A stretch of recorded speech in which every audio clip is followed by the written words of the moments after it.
Naomi, what is education? Education has very little to do with knowledge. Education has everything to do with wisdom. Wisdom is knowledge applied. What is wisdom versus knowledge? We shouldn't ignore knowledge in favor of wisdom. We shouldn't ignore wisdom in favor of knowledge. When we're doing so, it will kill education and our planet. We're killing it. We are teaching our children what to think instead of how to think. We're telling them what they're supposed to know. What do you want them to understand as true? Is it true that without knowledge there can be no wisdom? That is not true. Let the children discover for themselves as wisdom as can never be forgotten. Right now children are focused highlight knowledge and paying very little attention to wisdom. Critical thinking, problem solving, and logic are considered to be threatening. So children who are allowed to develop their own critical thinking process are very much like that they have abandoned their parents' morals, standard, and entire way of life. Naomi, how is our education system doing? In order to protect our way of life, we have built an education system based on development in the child of memories, note abilities. Children are taught only to remember facts and fiction rather than giving the ability to discover and create their own truths. So what do we have teaching our children have let our world show ignorance? But someone will say our school don't teach fictions, they teach facts.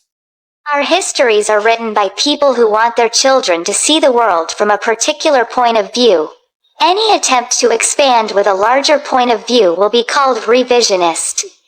We want our children to know how we justify what happened from our point of view, have not taught history but politics. Politics is never about what actually happened. Politics is always one point of view about what happened. History reviews politics. Justified history uncovers, tells all. Politics covers, tells only one side. We have not allowed our school to teach that love is all that is. We have not allowed our schools to speak of love, which is unconditional. How we should teach our children then? We will not allow our children to know spiritual beings inhabited in a body or treat our children as spirits coming into bodies, not at all. You know, our society is simply teaching how to memorize instead of critical thinking, problem solving, skills for a living. There is more than one point of view on everything. Instead of asking the class to memorize the facts, the teachers can challenge the class by asking like this.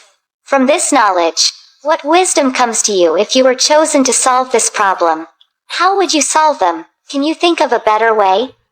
So, again, what is our main problem with education? The young people have been screaming, there must be a better way. But we do not hear them. We do not want to hear them. Now we say to them, just get it. Don't come in here and tell us we have been doing it wrong. That is how we educate our children. That is what we have been calling education. The younger generation is destroying your way of life. The younger generation has always done that. Our job is to encourage it, not discourage it. It is not the younger generation who is taxing us to death that using the money for machines of war. They're asking us to stop it. It is not the younger generation who is ignoring the problem of the weak, letting hundreds of people die of starvation every day on a planet with more than enough to feed everyone. They are asking us to stop it. Then what is the best way to educate our children? First, treat them as spirits. They are spirits entering a physical body. That is not an easy thing for a spirit to do, not an easy thing for a spirit to get used to. It is very confining, very limited. So the child will cry out, being so limited here. So we do as much as we can, to not to limit their potentials.